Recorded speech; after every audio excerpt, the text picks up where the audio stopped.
এপ্রিলের 1 তারিখে আমি বাড়ি যাওয়ার কথা ছিল, টিকিটও কাটছি। তো 2019 সালে আমি আসছিলাম দুবাইতে। ওই টাইম বয়স খুব কমই ছিল। তো এর মধ্যে অনেকবার দেশে যাইতাম চাইছি, কিন্তু পারি নাই বিভিন্ন রকম সমস্যার কারণে। তো এখন যখন টিকিট কাটি ফেলাইছি, এখন তো যাওয়াই লাগবো। তো বাড়িতেও বলছি।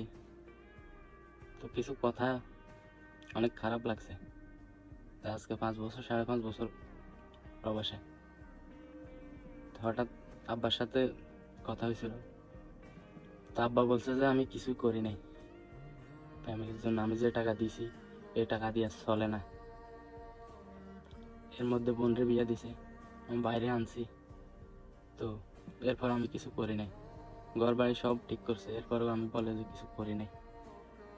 তো এর মধ্যে আমি অনেকবার অসুস্থ হয়েছি, দেশে যাইতাম চাইছি, যাইতে দেয় নাই। যাক, এটা আমার কপাল। এই টিকিট আমি যাবো না দেশ।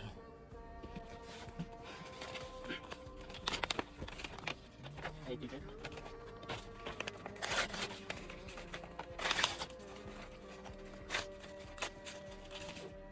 এই পাসপোর্ট।